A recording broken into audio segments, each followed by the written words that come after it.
Hi everyone, I'm excited to chat with Rachael Hardcastle today. She writes poetry as well as imaginative high fantasy and post-apocalyptic and science fiction novels as an indie author. She believes that through writing we face our darkest fears and explore infinite new worlds and realize our true purpose. She writes to entertain and to share important morals and values with the world, as well as in her uh, when she writes her fantasy and post-apocalyptic books. She dives deeper into our planet's struggles because she believes that together we can build a strong future for the human race. And she also blogs and does podcast video interviews with many indie authors over on her website at erachelhardcastle.com. So thanks so much for being here today, Emma. It's so great to chat with you. It's my pleasure. Thanks for having me on. I thought maybe we just dive in and just kind of start with your story. What inspired you to start writing high fantasy and and post-apocalyptic? I can't even say that post-apocalyptic. Fiction. Post-apocalyptic fiction, Yeah.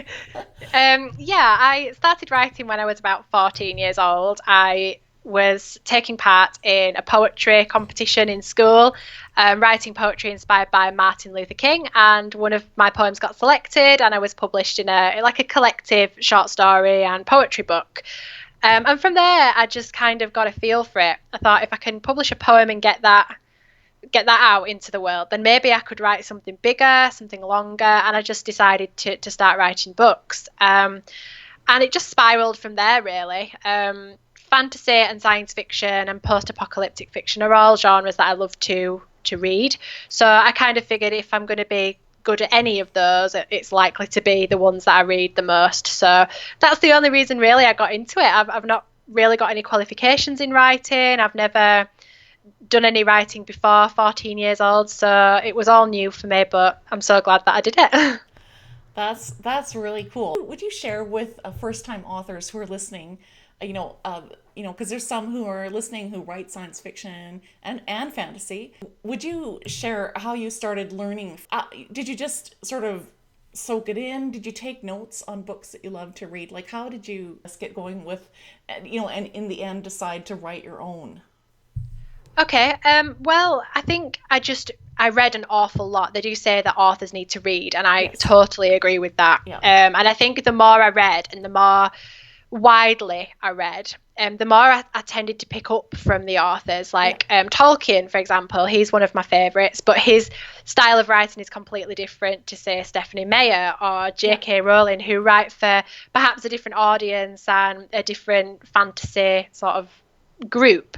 So I decided that I needed to read as many as I could, and as widely as I could. So that was the start of the learning process for me. And then it was just about practice, really. I don't think there's any particular way to teach writing fantasy and science fiction. I think it's a matter of just taking what you love from the books that you've read and what you've heard from other authors and their experiences, and just trying to put it all together like many unknown pieces of a puzzle, really. Yeah. So I think that's all I did. I've no magic cure for writer's block when it comes to science fiction and fantasy. I wish I had. And there's no rules or anything like that. And I think that's the great thing about fantasy. If you do Yeah. make mistakes, Yeah. it's your own world, so you can create those boundaries and those laws. So I think that's the reason why I chose it, and why it's probably the best for new writers to get into, because it is so creative and so open Yeah. that you don't really have to stick to the laws of this world. You can create your own. So it makes writing a little bit easier and research a little bit more fun, a little Yeah. bit No, less stressful. yeah. No, that makes a lot of sense actually. Yeah. Uh, Yeah, so that's pretty much all I can really give you. It's just a matter of practice. Yeah, yeah, and that makes a lot of sense. Well, I was reading through the first few chapters of your book number one. I think it's in the high fantasy, Finding Pandora. Is that right? Is that the high Yeah, fantasy? that's Yes. correct. And I was like amazed at your detailed maps and the unique world you created, which includes its own language, all and also sort of otherworldly creatures. So would you I don't know, like uh, maybe you could just share your process. Like, so how, I don't know, like, do you just, do you have a dream about it? Do you just from books you've read or whatever? Like, I don't know. Like, where do you start? Do you first create the characters and then the maps and do you outline, or are you a pantser? Like, what's your process? I think for Finding Pandora, it's an older series that I've kind of brought back again and renewed. So my process back when I started writing it has changed an awful lot as I've got older and my Okay. skills have improved. So I think when I was first starting, it was just a matter of a lot of time on my hands, Yeah. and just a very deep imagination. So I would take all of the things that I loved about the fantasy books I'd read. So I think at the time I'd read Twilight and I'd read Harry Potter and the Charline Harris True Blood series, and a couple of others. And I just wanted to incorporate all the things I love about fantasy and put them in my own world and Yeah. share that with like-minded people. So I think that's kind of why I started the series in general. And as for the creatures and the beings that are there, Yeah. I think I tried to be a little bit more original. It's fine to include a vampire in a novel, but we're a little bit sick of sparkly vampires and vegetarian vampires. So I kind of included a vampire in mine, but I Yeah. gave her certain character traits that would make her different, make her a friend of the protagonist rather than an enemy, and how she differs from the others on the world as well. I didn't just want them all to be the same. So I think writing fantasy and my process is just to make everything as unique as possible. So take the general expectations of fantasy and turn them upside down and think, how can I make these different? How can I really get readers interested? What's going to make readers want to tell their friends about this story, and about the creatures that are in there. So I think from memory, I've got a dreamer who I decided I wanted to use telekinesis, so he can pick things up with his mind, move them, create things, bring whatever is in his imagination to life and use that in battle, use it to protect himself, that kind of thing. So there's the dreamer race. There's retainers who have eidetic memories or eidetic memories, however you want to pronounce that. So they remember an awful lot of information, but they can also choose when to forget that information as well. So they're great for like historians and teachers and educators of the planet. And I also created the Everlasts, which are exactly as it sounds, everlasting. They never die.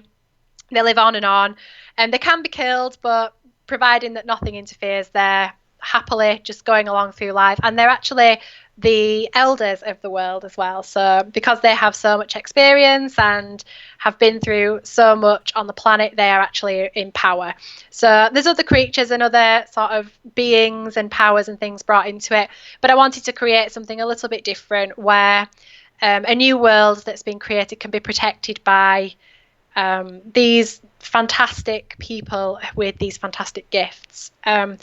The actual process of coming up with the concept of the book, of the good versus evil, was a little bit different. As you read in my introduction, I believe in unity and I want everybody to get along, despite us not doing a very great job of it at the moment.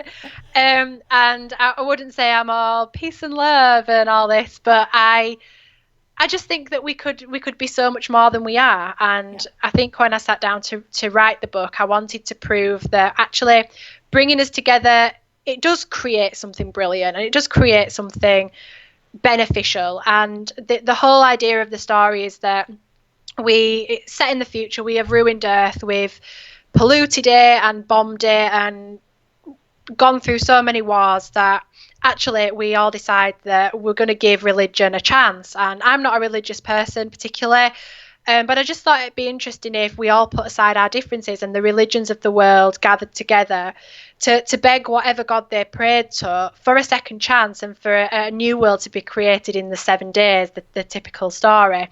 So I had it that the president of the US decides he's going to take the responsibility and he's going to be their spokesperson, and they all do exactly that, and they're answered, and Halo is created as their second chance. And on the understanding that they are willing to be governed for the time being by these particular special people with these special powers until they can learn to look after the planet themselves. So it was more of how can I protect a planet that we are currently not protecting, Yes. in fiction, and get people thinking about what would happen if this actually was a problem, if we were out of planet because we've ruined it so much. So Yeah. there are a couple of little bits there, thrown in just my own ideals, my morals and values, and I think that's where it was all born. Yeah. That's really good. Wow. Thank So you. I'm gonna have to read through that one too. As for whether I'm a plotter or a pantser, I used to be a pantser, and literally just sit at the screen and go, right, what am I going to write today? And it would just be whatever came out, just stayed on the page, and I worked around it. So there was some really serious plot issues because of that. So when I went back to rewrite it, I decided that I was going to take a friend's advice and do some rewriting and some outlining. And I actually learnt to outline properly. So I've been doing that ever since, and it has been a huge help. So that's something I would highly recommend for fantasy and science fiction writers. The books can be very long, the plots can be very complicated. You need some kind of roadmap. I'm not saying you need to sit and plan every single chapter, but at least know your characters well enough to know that the situations they get themselves into, they can get themselves out of. So Yeah. Yes. So they don't sort of paint themselves into a corner. Can't get out. yeah, I've done that so many times, and I just wish I'd have had that roadmap and that list of character traits to refer to instead of just going in blind and forgetting what colour eyes my protagonist had, and having to flick back through my own book. I needed to know this information. So the more you can write down and remember, the better it's going to be for you in the future. Yeah. Yeah, that's really great. I was looking at your maps at the start of your, especially the high fantasy. So do you create your own maps? Like, I don't know. Like, do you use software to design it? Like, how do you make them accurate? Because it's coming from your imagination, and then you put it, because it looks very real, in the book. So I'm just wondering how you go Thank about that. you. At first, I didn't have a map at all, and somebody actually pointed that out and said, we could really use something visual in this book to Oh, give us an idea of where the characters are. So I wanted to do it on a low budget, and I wanted to do it myself because I always think that doing things yourself means that you're going to learn more about it. So I used Canva, which is the okay. online book cover designer, and just started a blank template, and just thought, right, let's have a look at free images, let's have a look at using text. And I just literally put it together on Canva and then put it out on social media and said, what do you think? You guys are my readers, you guys are Yeah. my following. Any thoughts? And I got some positive feedback. So I thought, well, it's not perfect, but it's a visual that helps the reader to know where on the land the characters are, and they can follow that story. I know that I love to do that with Lord of the Rings and things. I like to flick Yes. through and Yeah. see where the characters are and how far they've got to go, that kind of thing. So it's not perfect by any means, but it's a great visual, and it was so much fun to do. It didn't take ridiculous amounts of time, perhaps 2 or 3 hours. And it was just a matter of finding the images and dragging and dropping them in and doing it that way. But at the moment, I'm writing a high fantasy book, a standalone one. And I'm actually using GIMP, which GIMP for anybody that's watching, which is free, and you just download it. It's like kind of like Photoshop, Okay. just as complicated, um, just as stressful to learn. But I actually found a really good tutorial on YouTube, and this guy films his screen and talks you through it step by step, right from the beginning. And I mean, I was a complete beginner. I had no idea what GIMP was, how to use it. I had no idea how to even drag and drop items and move things, and completely new. And within perhaps 4 hours of dipping in and out and replaying the video, I had this structure, and I was so happy I could have cried. It was just so professional looking. I thought, I did that. That's me. Me. That's I did it. awesome. So I sort of redid them over and over again, and I'm now putting them up on my blog. If you go onto my website, there's the blog, and on the left hand side, there's a little slider just with images that move backwards and forwards. And they're actually elements of this map that I've created. And I wanted to put them up and show people that you can be the biggest beginner in the world with no knowledge of technical stuff at all, and you could still do something professional looking. So I'm really pleased with them. But yeah, GIMP and Canva, that's how I started. That's great. Yeah, Thank I've you. used Canva. I've never actually used GIMP, but I guess if there's YouTube videos, I could just check those out. That would be actually kind of cool. Yeah, I can always send the link to the guy's video, if that would help you and your readers. I can send that along Yes. for you. You can pop that in the description. And he also tells you where to get all the really cool brushes, which on GIMP, it's kind of like a stamp. You'd think that a brush would be to draw with, but Okay. it's actually kind of a stamp that you put on, so it's already shaped like mountains. So you're not drawing them from scratch. You could do if you wanted to, but they're kind of preset, and he shows you where to get all the free downloads and things. So actually it's cost me nothing. It's just a matter of time and patience. A Yeah. lot of patience. Yeah. That's great. Well, yeah, if you send me the links, then I will add them to the show notes. That would be awesome. Yeah, Yeah. absolutely, I will do. Yeah. The other thing I wanted to ask you is I am so curious. How do you come up with ideas for languages? I mean, I just find that fascinating. you know, because um, I can see creating like the different characters, but even that takes like a really vivid imagination to have these unique characters like otherworldly creatures, right? So would you just talk a little bit about that, or maybe where's your inspiration from, or I don't think I'm going to get away with saying they just come to me for this. So I think it's research. I love signs and symbols, the meaning behind names and things. So it was just research really, and trying to find words from other languages that meant what I was trying to say. And I think it was just patience and trying to figure all that out and put it together. Yeah. So I can't say that I wrote the whole language because I didn't. I wrote the bits of the language that I needed. And you'll notice as you read Finding Pandora that they use particular words in the Haloian language, which is the language of Halo. Yeah. Um, so they use particular words such as monibar, which means knowledge, and other words that I just kind of use to make the point that there is an additional language, and that it to the people that know it inside and out, it's of great benefit. But I didn't want to bore the reader with paragraphs of words that they couldn't pronounce, because I Yes. know from reading books myself, there's nothing worse than being unable to pronounce a word, because you can spend 20 minutes trying to figure out what they're supposed to say. So so I didn't want to do that.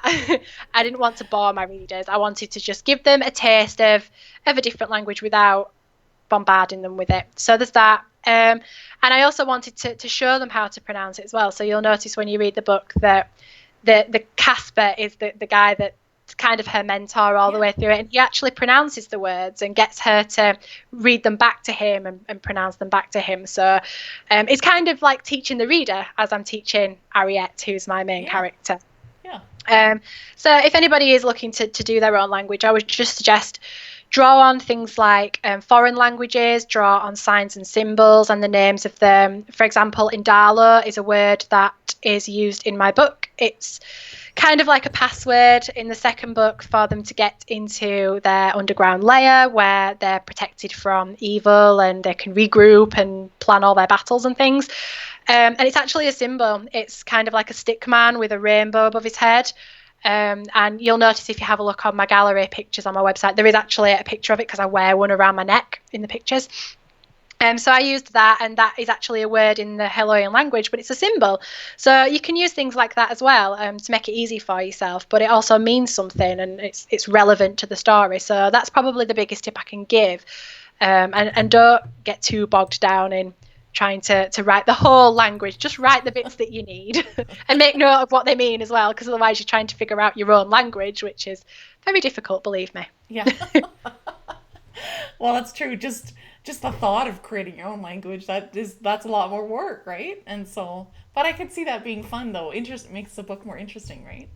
It's so much fun, Yeah. so much fun. Especially when you've got family and friends reading it thinking, this, my daughter's come up with this, my brother or my sister's come up with this. How is this even possible? Where did this come from? Yeah. And then you have to sit and, like I'm doing with you, explain where it where it came from and how you imagined it all. And you sound like a complete crazy person, but it's just it's so much fun. And I think if you've got a fantasy book that's based on another planet with other species and things, it's kind of expected that there would be a different language, Yeah. because things are exactly as they are on Earth. So it's highly recommended that you do, but just don't stress too much over it. Yeah. First time writers that are listening, and at one point you were a first time writer.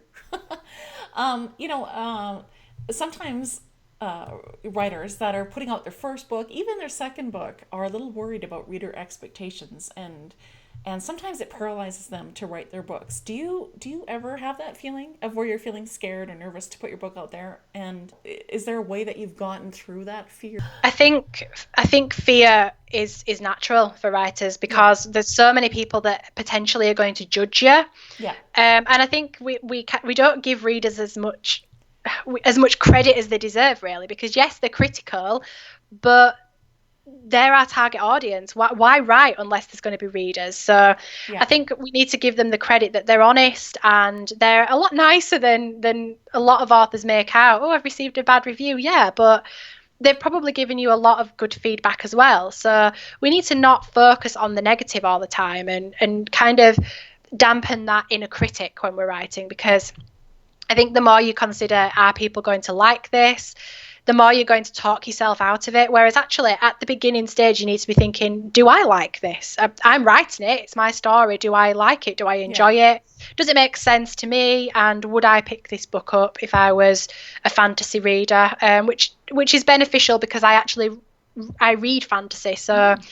I can kind of judge what my audience is going to want. But I mean, I've kind of gone off topic a little bit, but I think as far as paralyzing goes, I wouldn't say that I get paralyzed with panic because of that. I tend to just think, write for yourself first, and if Mm-hmm. I don't like it, then other people never have to see it. It's just for me. And there's a lot of work that I have saved on folders, things that I've printed off that are now sat at the bottom of a drawer that will never see the light of day, but they've helped me to become the writer I am. So I don't regret writing them for sure. And I think fear and panic and not really knowing where to go and what to write is natural for a writer. And I think if you weren't frightened, then there'd be something wrong Yeah. because it's a very hard thing to do. It's not easy and it's stressful and it's time consuming. And when you've got a full time job, it's difficult to sit down and plant yourself in another world. And that can often cause some writers to feel a little bit blocked and a little bit terrified to write because they're frightened that whatever they do write is going to be rubbish. And I think we have to get through being rubbish to get better. So just to write for yourself and to not think about editing, not to think about what people are going to say about the work. And certainly don't put it out there until you think that it's ready. Yeah. Um, and also, I think to write from the heart as well. I know that a lot of people say that, and it sounds super cheesy because it is cheesy. But it's true. Just write from the heart. Write whatever you think and feel, and be Yes. honest when you write. Yeah. Even in fantasy and science fiction, I know that the worlds are completely fictional, and the characters are fictional, and aliens might not exist. But I think you still need to write from the heart and tell the truths of your morals and values, and that certainly makes writing a lot richer. And I think if people don't like the story, they may not appreciate the story you're telling, but they can probably appreciate what you're trying to say behind all that, and the characters themselves and what they believe in. So there's a lot of things that readers will appreciate if they don't appreciate the story itself. So that's probably the only thing I can say on that, because I try not to edit before I get to the end. I do a little bit of tweaking here and there, but because I'm just so frightened that I'm going to edit myself into a panic, that I just don't do it. I don't Yeah. give myself that temptation. Yeah. That's really good. That's good. That's wise. That's wise. Yeah, I think so. Yeah.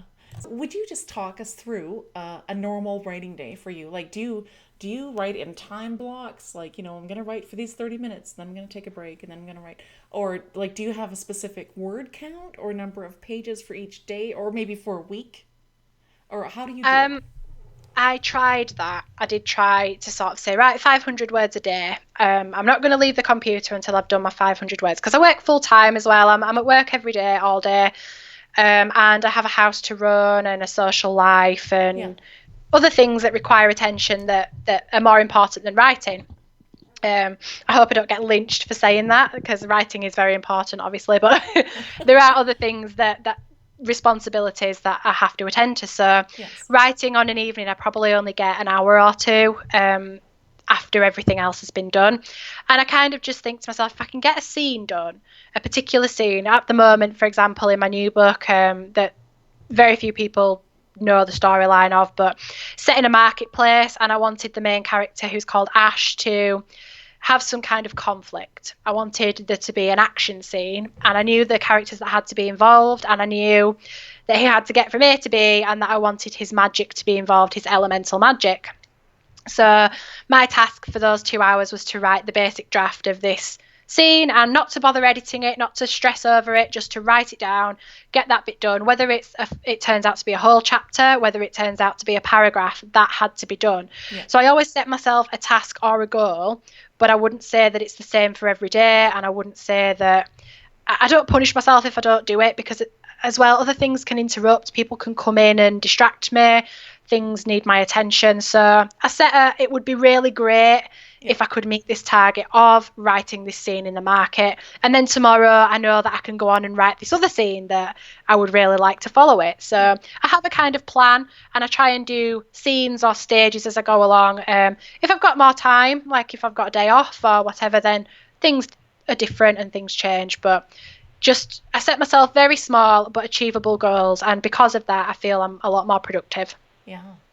That sounds really good. Actually, that's really smart doing scene by scene because not only are you, it's like then you can plan already for like the next day. You know, when you have an hour or two to write, you could already be thinking of, okay, so what is this scene going to look like? You know, when you have time to think about, right? Yeah, well, that's exactly what I do. That's kind of, they're only notes, but I just do things like that on an evening. So I've got the action scene that I needed to write, and then for tomorrow I've got a little bit of backstory that I want to give of the character. So I think if you set yourself a word count, you can feel very restricted and panicked, and like you're just going to write garbage for the sake of it because you know you've got to meet this word count, instead of actually writing what's meaningful and what's necessary for the story. You're just writing for the sake of writing 1,000 words, and those 1,000 words could mean nothing for the story. They could end up being deleted later on because you've written them because you felt you had to, and not because they're important to the story. So I write scene by scene for that reason, and I just find that it's just so much more freeing. And then if I do complete that scene and I've got some time left over, then great, let's move on to the next one. But I certainly don't worry myself if I don't do it. As long as I've done something towards getting there, towards the next stage of my roadmap, then I feel a lot better. Yeah. That's really great. Those are great tips. Yeah. Thank you. Do you, because you're busy with all kinds of other things too. Do you still create like kind of a production schedule? Like, okay, in 6 months I'm gonna have this book written and edited, and like my goal is to self-publish it at this date, or like, do you do something like that? Like have a I have targets and goals that I set. I mean, I've only really been writing seriously now for about a year. I started writing in 2010, and I published some books and then just forgot about them. I forgot that I was writing, and I wrote for pleasure, but I never actually got deep into it. Yeah. It's only over the past 12 months where I've seriously thought, right, I need to get a grip. I need to do this. So I haven't previously set too many goals, but this year, at Christmas, I kind of decided I was going to sit down and think, right, what have I achieved this year? After really working at it seriously for a year, what have I achieved? I did a blog post on it, so anybody that wants to go and check out all my achievements can do so, and they can also have a look at what I've got planned for this year. But I think it's more that by Easter I want to have this book written. I want to have rewritten this book. I want to have come up with a new book idea for this. I want to have reached so many Twitter followers, so many Facebook fans. I want to have done so many videos on my YouTube. And I kind of think to myself, they're achievable because I know that they're achievable because I've just achieved something similar. And if I work at the same level I'm working at, I can get there. It's not impossible. And I think by doing that, I tend to hit them more often than I would do. This year particularly, I wanted to meet 2,000 sales. I wanted to appear on some kind of media, be it in the news, Telegraph and Argus, which is a local newspaper. Sorry for anybody that don't live in the UK. Something like that, or a local TV station or whatever. So that meant that I also had to learn how to write a press release, and I had to really get my head in the game and think, right, I'm an introvert, but I really do need to start putting myself out there and being braver and not being as embarrassed about what I do. It's great that I'm a writer. I should be sharing that with the world and getting other people involved. So I got a local school involved last year, back end of last year, and we published some short story books together. I kind of surprised them. We were going to do a creative writing workshop based on the war, which is what they were learning. So I went in and did that with them, and then surprised them by saying, right, well, you're going to now finish your stories with your teacher. Your teacher's going to send them to me, and we're going to do some short story books, and you're all going to be authors. Isn't that great? And they were just so thrilled. And I notified a local TV station, who then decided that they wanted to cover the story. So within a month of me making the goal, I have now met my going to be in the news. So I think if you don't make the goal, you don't force yourself to go out and get it, to go out and achieve something, because you've not got it in your mind's eye as to what you want. And I'm not going to punish myself if I don't reach the goals, because I think other things do happen and other things take priority. You know, I might decide in another month's time that I have something that's more serious than rewriting the book that I've already written. So I tend to prioritise my things as well. And I celebrate when I do meet them. So yesterday we had the day of filming, and Made in Leeds is the television station that covered us. So we did all that, and I came home sort of feeling that I'd achieved something, and that, that's something I can tick off my list, and that's something that the kids can carry through their lives forever. And if I hadn't have sat down and thought, I need to be on the news, or I need to be in local media, newspaper, that would never have happened. So it's benefited so many people just because I dared to write it on a sheet of paper one day. So I really do encourage people to set goals, but not to punish themselves if they don't get there. Just extend it. Just say, well, I've not done it this year, but don't mean to say I can't do it next year. So let's keep it on the list and add some other goals in the meantime. Baby steps. Rome wasn't built in a day. Let's just build a career from the bottom up. So that's all I'm doing. Yes. Well, it sounds like you're doing an awesome job of it. That's awesome. Thank you. And what fun for those kids to, to say, "Hey, I'm an author." I can, tell their friends and their parents and their grandparents. So brave as well. When they were being filmed, they were just, it was like something of nothing for them. And I'm shaking, oh, don't film me, I'm scared. And they're, oh yeah, well, this is what we did, and you can have a look at my book. And they were just so brave and just so into it. And I just thought, wow, if they can do it, I can do it. Yes. Oh, I love that. So yeah, they really deserve all the success they get. They worked so hard, and I just think, can you imagine if every author set a similar goal and we got all the schools involved, and then they went on to write something, and they went on to inspire other people, and it all just starts with one goal on one sheet of paper. So I really do encourage people to really look outside of the boundaries that you've set for yourself and think, I'm an introvert, I don't really do public speaking, but if I did, what would happen? And I think so much has happened because I did that, and I'm so pleased, not just for me, but for the people that have been affected by it. So I encourage others to do the same. Yeah. Oh, that's so great. I guess we sort of touched on this a little, but do you have, for new authors who have had to deal with the heartache of a bad review or author criticism or that sort of thing, and should they even read the 1-star reviews, or should we just not read those, or how do we do this? I read all my reviews, for better for worse. I probably shouldn't, so I'm not going to advise people to go and do exactly what I do, because different people work in different ways. I like to know what's out there. I like to know what people are thinking and what could potentially affect the views of other people. If somebody writes a negative review and it's the first review on there, is it going to be noticed by whoever goes to look on? Probably.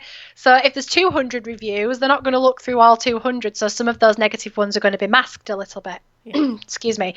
So I think you need to read reviews because they'll have important information in them. Yes, it might be critical, and you might want to sort of hide for the next year because of it. But Yeah. I think that they've taken the time to write the review because they care enough about the story and they care enough about the author. Perhaps they might not read anything more of yours. You might have lost that reader, but they decided that it warranted feedback. And I think you need to then think, well, if they've taken the time to write it, I should take the time to read it. They've taken the time to read the book in general. Whether they liked it or not is irrelevant.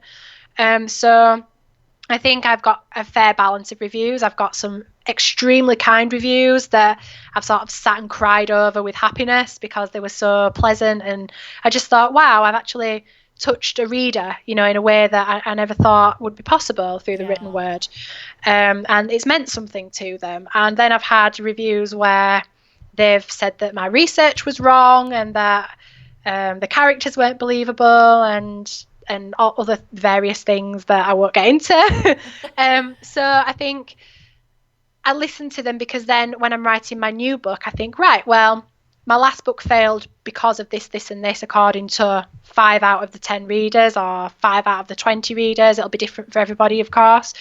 And then you can also look at the background of that person. If on Amazon, I don't know whether you know this, but you can sometimes go in and have a look at what other reviews that person's written and their background, and they might have a link to their website or something.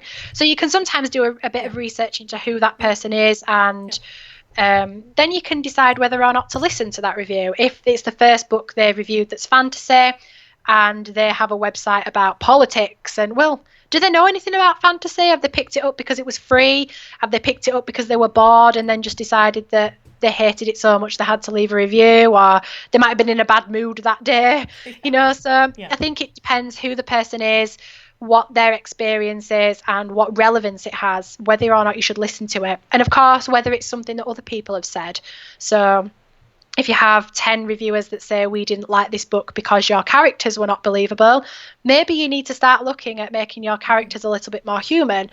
If one person said the character wasn't believable and 25 other people have said that they really resonated with that character and it made them look at their own lives or their experiences and things like that, well, then actually that reader perhaps just didn't enjoy it as much as the others, and I would be more inclined to listen to the people that did enjoy it. So there's a lot of different factors, and I would just stress to people, don't sit and stare at reviews and think that you're no good writer and that you're in the wrong career, because we all do it and we all have moments where reviews and criticism get us down, but it's a part of being a writer, and you need to grow a thicker skin and just get used to it, because rejection is writing, unfortunately, and you're going to get rejected an awful lot more than you'll get accepted. So get used to it. I'm sorry if you have had a bad review, and I'm going to be nice and say, poor you, when it was the wrong thing to say and that your work's amazing. But there might be some truth behind it. So just look at it logically and take the feedback on board and write it down and then get over it and move on and produce something new and see what people have got to say about that. Yeah. Do you find inspiration by, I don't know, like going to other, science fiction or high fantasy, like other authors who are writing science fiction or high fantasy, or podcasts or something? Like, do you find encouragement, inspiration, like by doing that, or what do you do? For ideas for writing, probably not, because I don't want to do what other people are doing. I want to be different. I want to write. I don't necessarily want to write to the market. I just want to write whatever I feel like. So I don't tend to look to others for ideas. Yeah. But as far as other people go with inspiring me, then yes, definitely. People like Joanna Penn, Jenna Moresi, Kim Chance, who are all YouTubers and writers, they inspire me because they are willing to share their own journey and their own experiences and make light of them as well, not to dwell on the things that aren't so good in a writer's career. So people in general inspire me. particularly those that write the same genre and read the same genre, because we have something in common. So it kind Yes. of Yeah. it resonates a little bit more with me than somebody Yeah. who writes romance would. Advice and things makes more sense because it's in the same context. So yeah, I think other people do definitely inspire me, and their work inspires me. If I read a book that I like, I think, right, what did I like about this book? Why did it mean so much to me? And I'll make note of it. And then next time I go to write a book, I'll think, right, well, I enjoyed that book because, so let's see if I can get some aspect of that in. Yeah, not particular ideas, of course, because I wouldn't want to copy an idea, but something behind that, a meaning Yes. behind it, Yeah. say symbolism, or turning a new look on the typical vampire genre. Let's do something different with that. Why did I enjoy this vampire book? Well, it wasn't sparkly for a start. It wasn't vegetarian. It didn't fall in love with a human. So that Yeah. kind of thing. I know. Sorry, Twilight fans, but I do love Twilight, but it's a typical genre thing, isn't it? So, I think other people inspire me to do new things as well, because they tell us what they're doing at the moment, so I know what to avoid, that kind of thing. Because I wouldn't want to step on their toes, just like I'm sure they wouldn't want to step on mine. Yeah. So yeah, for that reason, yes. Not for ideas, no. Yeah. And you are also, like interviewing with your podcast and your video, like other indie authors who are probably on different stages of their writing and self-publishing process. And so, would you just talk just a little bit about that? About what drew you to become an indie author versus going the traditional publishing route, and what benefits or pitfalls do you see with being an Yeah, indie sure. author, because you've done this a while now? Yeah. Yeah, sure. I think that both sides to the argument have merit. I tried the traditional publishing route and came extremely close several times, so much so that I could taste that success and I could just reach out for it. And then something happened that would stop me. For example, I had an agent, fab agent, nothing particularly wrong, but I don't think he was convinced that I had it in me. I don't think he was invested in me as a person, and the trust just wasn't there. So Yeah. I decided that I would prove him wrong and I would make it on my own. So that certainly drew me towards indie publishing, because I thought, without being insulting, screw you, I can do this. Yeah. So I think a lot of authors feel that way as well, Yeah. because there's so many out there. We all feel that we're not good enough to be on the top. And I think you do need to say, whether it's to an agent or anybody that doesn't believe in you, you need to say, do you know what, I can do this, I'm capable of this, and I need to believe in myself. So I think being an indie author forced me to believe in myself, and it forced me to learn an awful lot about the publishing industry, and the people involved in it, and it taught me to trust people, because I think the internet's a dangerous place for everybody, and sometimes we can perhaps not place our trust in people because we're frightened. And I think indie authors need to trust one another and need to learn a lot from one another. Yeah. So being an indie forced me to get past that, and to look at the people themselves rather than just the online presence. So self-publishing, I think if you're a little bit of a control freak like me, and you like to have fingers in all the pies, and you want to learn a lot and get a lot of experience, then indie publishing is definitely for you, especially if you're on a tight budget and you perhaps just want to know if you're any good at writing. Put some short stories out there, put some poems out there, and just see what response you get, and then perhaps judge whether or not it's for you. You can't do that with traditional publishing, because once you get the book done, there's perhaps a deal for more books, or people are going to be picking them up in bookstores, and there's a lot more pressure on you to keep doing it.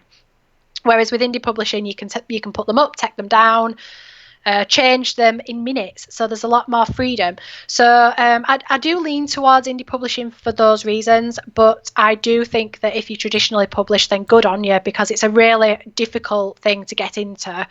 There's so many barriers and boundaries and gatekeepers that you have to gain approval from. And if you've got that approval, then I salute you, because I certainly didn't want to sit and worry so much over it, because I think that was my problem. I was just getting myself worked up over it and panicking and constantly checking emails to see if any of them had responded, and it drove me Yeah. It drove me crazy.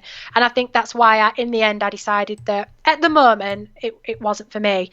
Certainly in future, I would really like to try again. And then I could call myself a hybrid and do a bit of both. And it would be great to see my books in bookshops and to work with some of the amazing publishers out there. I think both sides have fantastic benefits, but they also have the downsides as well. So I think if you are looking at indie publishing, do your research first, talk to a couple of people that have done it, look at the different platforms because they all offer different things, and do not by any means go to anybody that's going to charge you to do it, especially if it's thousands and thousands of dollars or whatever, because they're obviously vanity publishers, vanity presses, and you need to stay away from them. So just do your research. That's all I can say, really. Yeah. Oh, that's really great advice. Well, Emma, thank you so much for just, I just love talking about, you know, everything, like just how you get your ideas, all of this stuff has just been, and your advice for authors, just been awesome. Uh, Thank you. so would you, just as kind of we conclude here, would you just share some, new books you're working on or releases maybe that you have coming up for this year? And then where can listeners and readers find you and your books online? Sure. This is book one in a post-apocalyptic series. So books two and three are hopefully going to be out this year. They will be titled The Wanted and Faded Realm. And this is actually the middle book in the series, despite Oh, it being released first. There's a prequel and a sequel coming out. So that's in the works. I also have book four of this series, which is my Finding Pandora young adult oh series, coming yes, out. yes. That will be the fourth in 12. So there's an awful lot more to come. The first one in that series is free if anybody wants to check it out, with no risk. And there's my new high fantasy book that's coming out, although it may not be out this year because it's quite big. That's at the moment it's entitled Dragonborn. It's just a working title, so I can sort of refer to it when I'm discussing it with people. That's the one that the map's being created for and the scenes are being written for. But there's also an awful lot more in the works with short stories and poems and hopefully some more work with children and schools and things like that. So it's certainly going to be a very busy year for me. But if anybody wants to check out the work that's already available, you can go to my website, erachelhardcastle.com. Rachel spelled Rachael. Kind of an odd way to spell it, but I'm odd like that. You can find me on Facebook, Twitter, YouTube, my channel. There's a podcast, The White Room, which is the indie podcast we just discussed. I'm also on Pinterest, Google Plus, pretty much all the social media I'm on. You can find me somewhere, and all the links are through my website as well. So just give us a shout, and I'll help you in any way I can. Awesome. Well, thanks so much again, Emma. This is so great to chat with you.